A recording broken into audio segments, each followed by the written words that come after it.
I am legend movie के start में हम देखते हैं कि एक डॉक्टर का इंटरव्यू टीवी पर आ रहा होता है। ये डॉक्टर पब्लिक को बता रही होती हैं कि हमने कैंसर का इलाज ढूंढ लिया है। इंटरव्यू लेने वाली शख्स जब पूछती है कि आपने आज तक कितने लोगों का इलाज किया, तो वो डॉक्टर, जिसका नाम एलिस होता है, वो बताती है कि 10,000 लोगों का, और सब के सब लोग ठीक हो गए थे। मतलब इनका इलाज 100% काम करता है।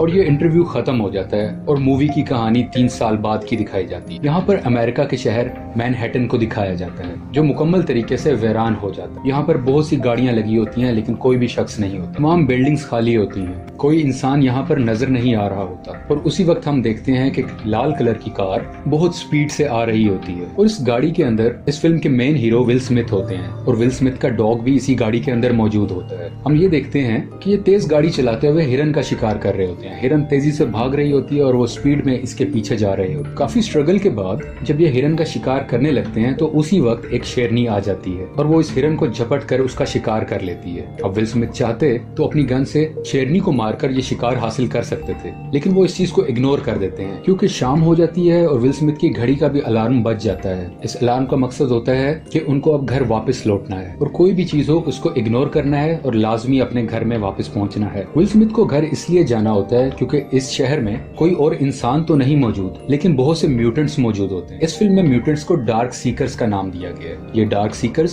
सिर्फ रात को बाहर निकलते हैं क्योंकि दिन में ये रोशनी बर्दाश्त नहीं कर सकते। इसीलिए विल स्मिथ का अलार्म बजता है और वो अपने घर चले जाते। अब वो अपने घर में पहुंच चुके हैं। अब घर के अंदर विल स्मिथ और उनका डॉग मिलकर खाना खाते हैं और अपने घर को मुकम्मल तरीके से सील कर देते हैं। तमाम डोर्स को लॉक कर दिया जाता है और तमाम लाइट्स को भी ऑफ कर दिया जाता है, ताकि बाहर से किसी भी डार्क सीकर मींस वो म्यूटेंट्स, उनको पता ना चल सके कि घर के अंदर कोई मौजूद है। विल स्मिथ को अपने डॉग से बहुत प्यार होता है, और हम ये देखते हैं कि विल स्मिथ और उसका डॉग एक बाथटब में मिलकर सो रहे होते हैं, और इसी दौरान बाहर से बहुत डार्क सीकर्स की भी आवाज आ रही होती है। और अब यहाँ से कहानी फ्लैशबैक में जाती है। अब कहानी क्योंकि फ्लैशबैक में चली गई है, और हम ये देखते हैं कि विल स्मिथ अपनी फैमिली के साथ होता है, और वहाँ से वो अपनी बीवी और बेटी को लेकर एयरपोर्ट की तरफ निकल जाया करता है। विल स्मिथ अपनी वाइफ को बताते हैं कि कम से कम 2 हफ्ते का खाना अपने पास लेकर अरेंज कर लेना और एटीएम से पैसे निकलवा कर अपने पास रखना। वो अपनी वाइफ को ये भी बताते हैं कि आर्मी 1 घंटे के अंदर इस एरिया को सील कर देगी। उसकी वाइफ बहुत परेशान होती है और वो पूछती है क्या यह वायरस हवा से फैल रहा है। इस वक्त तक विल स्मिथ को कुछ नहीं पता होता, और वो कहते हैं कि हाँ, शायद कुछ ऐसा ही है।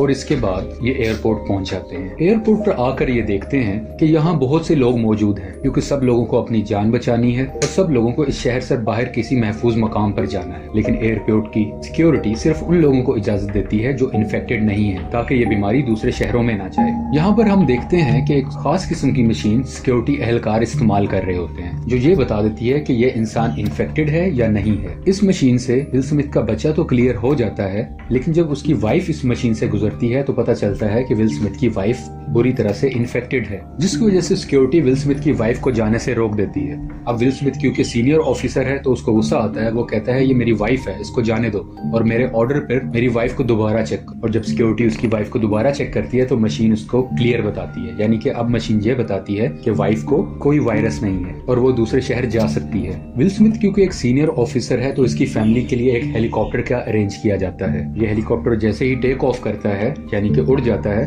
तो सामने से एक और हेलीकॉप्टर आ रहा होता है, जिस पर डार्क सीकर्स अटैक कर देते हैं, और वो दूसरे वाला हेलीकॉप्टर इनबैलेंस होके विल स्मिथ की फैमिली वाले हेलीकॉप्टर पर आकर टकरा जाता है, जिसकी वजह से दोनों हेलीकॉप्टर क्रैश हो जाते हैं। और इस क्रैश की वजह से दोनों हेलीकॉप्टर्स के अंदर मौजूद मुसाफिर मर जाते हैं, जिसमें विल स्मिथ की वाइफ और बेटा भी होता है। अब हम देखते हैं कि विल स्मिथ एक लेबोरेटरी के अंदर मौजूद होते हैं और वो इन्फेक्टेड लोगों को ठीक करने के लिए मेडिसिन बना रहे होते, डिफरेंट एक्सपेरिमेंट्स कर रहे हो। इसी लैब में बहुत से इन्फेक्टेड चूहे भी होते हैं, ताकि इन चूहों पर एक्सपेरिमेंट किया जा सके और ये टेस्ट किया जा सके कि विल स्मिथ जो दवाई बना रहे हैं क्या वो काम करती है या नहीं। ड्यूरिंग एक्सपेरिमेंट ये भी चेक करते हैं कि उन चूहों को जिनको इन्होंने लास्ट टाइम यही दवाई दी थी, ये चेक कर रहे होते हैं क्या कोई फर्क पड़ा है या नहीं। लेकिन एक्सपेरिमेंट के दौरान पता चलता है कि चूहों की हालत अभी भी वैसे ही खराब है, वो बहुत एग्रेसिव है और अभी तक ये दवाई इन पर असर नहीं कर रही। और इसी परेशानी के अमल में विल स्मिथ की नजर एक चूहे पर जाती है जो बिल्कुल सुकून से बैठा होता है। वो बाकी चूहों की तरह एग्रेसिव नहीं होता। विल स्मिथ को लग रहा होता है कि जो मेडिसिन मैंने इस चूहे को दी है वो कामयाब हो रही है, क्योंकि ये कोई रिएक्शन नहीं कर रहा, और उसको लगता है कि शायद यही सही वक्त है कि अब इंसानों पर भी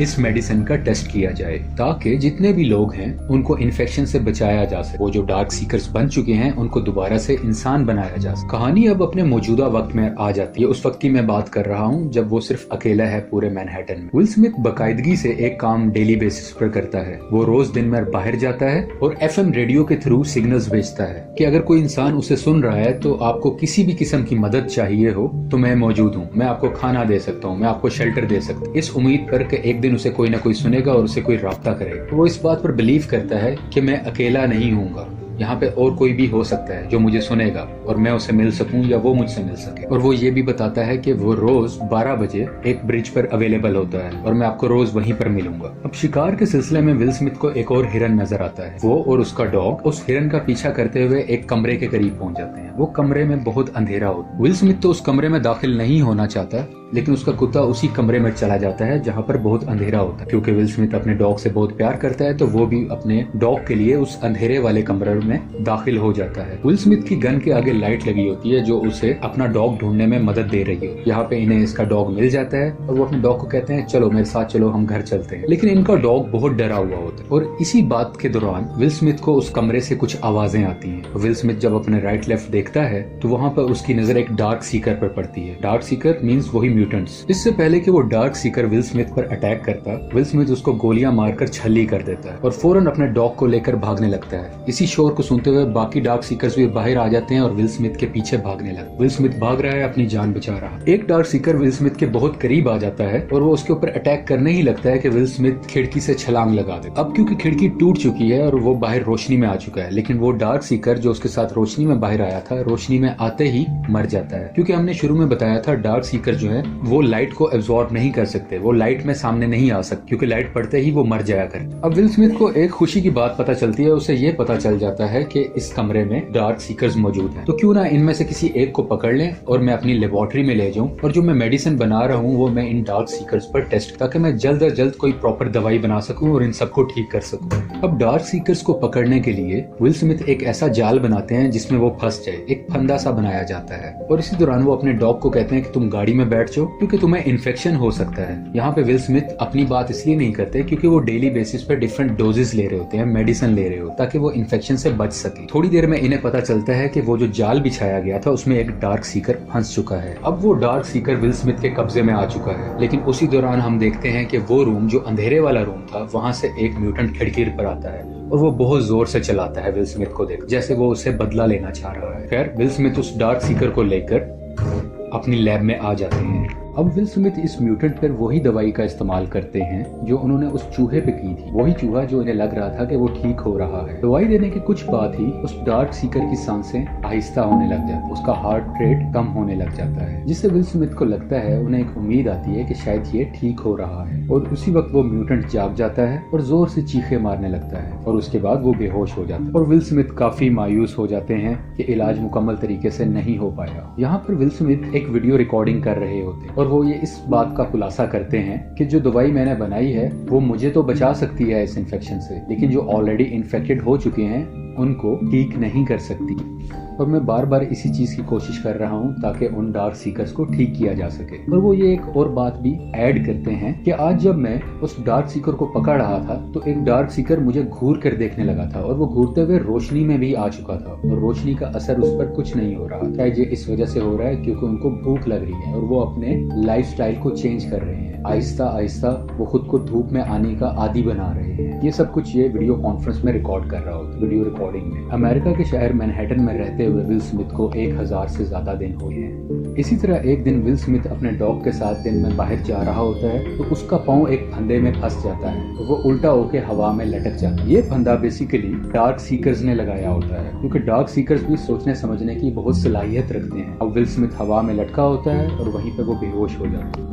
ये फंदा बिल्कुल उसी तरह लगाया गया था जैसे कि एक दिन पहले विल स्मिथ ने डार्क सीकर्स को पकड़ने के लिए लटकाया था और अब डार्क सीकर्स ने बिल्कुल उसी तरह कॉपी करके विल स्मिथ को फंसा दिया होता है। अभी दिन का वक्त और कुछ ही देर बाद विल स्मिथ की घड़ी का अलार्म बजने लगता है, यानी कि शाम होने वाली है, रात होने वाली है। और नीचे से विल स्मिथ का डॉग भी बार बार भौंकता है उसे उठाने के लिए कि यहाँ से आजाद हो जाओ ताकि हम निकल सकें, क्योंकि ये टाइम डार्क सीकर्स का है और वो इस टाइम बाहर आ जाते हैं और अगर वो बाहर आ गए तो विल स्मिथ की खैर नहीं। विल स्मिथ अब जाग चुका है, वो अपनी जेब से चाकू चाकू निकालकर उस रस्सी को काट देता है और नीचे गिरते हुए गलती से वही चाकू उसके पाँव में घुस जाता है। विल स्मिथ अपने डॉग समेत अपनी गाड़ी की तरफ बढ़ रहे होते और इसी दरमियान वही डार्क सीकर सामने आ जाता है जो रोशनी में आ गया था। उस डार्क सीकर्स के पास 2 अपने डॉग्स भी थे जो कि इन्फेक्टेड हैं। वो डार्क सीकर अपने कुत्तों को विल स्मिथ और उसके डॉग पर अटैक के लिए छोड़ दे। विल स्मिथ उन दोनों कुत्तों को मार तो देता है, लेकिन गलती से वही कुत्ता विल स्मिथ के डॉग को भी काट लेता है। विल स्मिथ परेशानी की हालत में अपने डॉग को अपने घर लेके आता है। अपनी लैब में उसे तरह तरह की दवाइयां देता है कि शायद मेरा डॉग ठीक हो जाए, लेकिन उस पर कोई असर नहीं होता और विल स्मिथ रोते हुए अपने डॉग का गला दबाकर उसे मार देता, क्योंकि अब इसका डॉग मर चुका है तो वो फिर से अकेला हो चुका, क्योंकि इस शहर में इसके अलावा और कोई भी इसके साथ नहीं था। और ये सीन बहुत सैड था इसके लिए। विल स्मिथ बहुत परेशान है और गुस्से में है, और इसी गुस्से की हालत में वो दिन में बाहर नहीं निकलता, बल्कि अब रात को बाहर जाता है कि मैं तमाम म्यूटेंट्स को मार दूं, तमाम डार्क सीकर्स को कुचल दूं। वो अपनी एक तेज रफ्तार गाड़ी में जा रहा होता है और रास्ते में जितने भी डार्क सीकर्स आते हैं उनको कुचलता हुआ आगे बढ़ता है, लेकिन एक वक्त पर आकर वो फंस जाता है, उसकी गाड़ी रुक जाती है और उसका एक छोटा सा एक्सीडेंट होता है। अब विल स्मिथ जख्मी है और जख्मी हालत में वही डार्क सीकर जिसने विल स्मिथ पर डॉग्स छोड़े थे, या वही डार्क सीकर जो धूप में आ गया था, वो विल स्मिथ के पास आता है उसको मारने के लिए। बेसिकली ये डार्क सीकर इन तमाम डार्क सीकर्स का बॉस है। इससे पहले कि वो डार्क सीकर विल स्मिथ को नुकसान पहुंचाता, एक बहुत तेज रोशनी यहाँ पर आती है, जिसकी वजह से तमाम डार्क सीकर्स भाग जाते हैं और अंधेरे में छुप जाते हैं। क्योंकि विल स्मिथ का एक्सीडेंट हुआ होता है और ये काफी सेंसलेस हालत में होता है, और इसी दरमियान इसे आवाज आती है कि आप कहाँ रहते हैं, मुझे अपनी लोकेशन बताएं। विल स्मिथ थोड़ा बेहोशी की हालत में मुश्किल से अपना एड्रेस बता। अगले सीन में विल स्मिथ जब सो के उठता है तो वहाँ पे टीवी चल रहा हो। जब वो गनूदगी से उठता है तो देखता है कि उसके कमरे में एक औरत और उसका एक बेटा मौजूद है। वो पहले तो देख के हैरान होता है, लेकिन खुश भी होता है। वो औरत बताती है कि हमने आपका FM रेडियो पे मैसेज सुना और आपकी लोकेशन जानकर हम आपके पास आए हैं। वो औरत ये भी बताती है कि आपने जिस पुल पर मिलने का कहा था, हम पूरा दिन उस जगह पर इंतजार करते रहे, लेकिन आप वहाँ पे आज आए नहीं, और हमने रात को देखा कि आप म्यूटेंट्स के दरमियान फंसे हुए हैं, तो वहाँ पर हम आपको आगे बचा। वो औरत विल स्मिथ को ये भी बताती है कि हमारे साथ जितने साथी थे उन सबको डार्क सीकर्स ने खत्म कर दिया है, और अब हम दोनों एक ऐसी जगह पर जाना चाह रहे हैं जहाँ और भी इंसान जिंदा। वो एक सेफ लोकेशन है जहाँ पर कोई वायरस नहीं और वहाँ पर सिक्योरिटी भी बहुत अच्छी है। विल स्मिथ कहता है तुम इन गलतफहमियों से निकल आओ, ऐसी कोई जगह नहीं है, लेकिन वो औरत कहती है ऐसी जगह है। अब विल स्मिथ अपनी डेली रूटीन के मुताबिक घर को लॉक कर रहा होता है। इसके घर में इस वक्त एना और उसका बेटा भी मौजूद होता है। विल स्मिथ लॉक कर रहा होता है तो उसे बाहर से बहुत से डार्क सीकर्स की आवाज आती है जो उसके घर के बहुत करीब है। विल स्मिथ को शक होता है और वो उस औरत से पूछता है कि तुम रात को मुझे किस टाइम लेके आई थी घर। वो उसे बताती है कि बस सुबह होने ही वाली थी। विल स्मिथ कहता है कि जब तुम मुझे ला रही थी इन्होंने यकीनन देख लिया होगा और अब वो हमें खत्म करने की उन्होंने हमें ढूंढ लिया। विल स्मिथ इस चीज के लिए पहले से रेडी था और इसलिए उसने अपने घर के बाहर डिफरेंट माइंस बिछाई हो ताकि कोई इसके घर के करीब आए तो वो ब्लास्ट हो जाएं और उसके घर तक कोई ना पहुंचे। और इसी दौरान काफी म्यूटेंट्स का पांव उस पर आता है और वो म्यूटेंट्स या डार्क सीकर्स मरने लगते हैं, लेकिन ये तादाद में बहुत ज्यादा हैं। और कुछ ही देर में डार्क सीकर्स इसके घर के अंदर घुस जाते हैं, जिनको विल स्मिथ अपनी गन से मार देता है। विल स्मिथ और उस औरत को लगता है कि हमने तमाम म्यूटेंट्स को मार दिया है और अब घर में कोई दूसरा म्यूटेंट या डार्क सीकर मौजूद नहीं। ये उसी डार्क सीकर के पास आते हैं जो उनकी लैब में मौजूद है, जिस पर ये लोग टेस्ट कर रहे होते हैं। ये इधर आकर देखते हैं कि वो डार्क सीकर अब तो रहा, यानी कि वो काफी हद तक इंसान बन चुका है और जितना भी इन्फेक्शन था उसे वो काफी हद तक कम हो रहा है। इन्हें लगता है कि हमारा इलाज कामयाब हो रहा है। और उसी दौरान इसकी लैब में बहुत से मजीद डार्क सीकर्स आ जाते हैं। अब इसकी लैब बहुत बड़ी है और दरमियान में एक बुलेट प्रूफ शीशा भी मौजूद है। विल स्मिथ इस शीशे को बंद कर लेता है। ये शीशा बहुत मजबूत है, ये बड़ी सी बड़ी बुलेट को भी रोक सकता है। इसका मतलब है ये डार्क सीकर्स भी आसानी से उस पोर्शन में दाखिल नहीं हो सकते जहाँ पे विल स्मिथ मौजूद है। ये तमाम डार्क सीकर्स उस शीशे को तोड़ने की कोशिश करते हैं लेकिन अभी तक कामयाब नहीं होते, जबकि दूसरी तरफ विल स्मिथ चीख चीख कर कह रहा होता है ये देखो ये भी तुम्हारी तरह एक डार्क सीकर है, ये ठीक हो रहा है और मैं तुम सबको भी ठीक कर सकता हूँ। और इसी डिस्कशन के दरमियान इन डार्क सीकर्स का जो बॉस है वो सामने आ जाता है और वो बहुत गुस्से में होता है और वो अपने सर से टक्कर मारने लग जाता है उस शीशे को। और हम देखते हैं कि उस शीशे में डिफरेंट क्रैक्स आने लग जाते हैं, आहिस्ता आहिस्ता वो शीशा टूटने लगता है। इससे पहले कि शीशा टूटता विल स्मिथ उस डार्क सीकर का ब्लड सैंपल ले लेता है जिसपे वो ऑपरेट कर रहा है, क्योंकि अब उसको लगता है ये क्योर मैंने ढूंढ लिया है। तो वो उसका ब्लड सैंपल ले लेता है और उस औरत को एक सेफ चैम्बर में बिठा दे और उसको वो ब्लड सैंपल भी दे देता है और वो कहता है कि जब तुम उस बस्ती में पहुंचो तो ये सैंपल उनको दे देना, क्योंकि यही इस बीमारी का क्योर है। वो औरत विल स्मिथ को कहती है कि तुम भी मेरे साथ आ जाओ।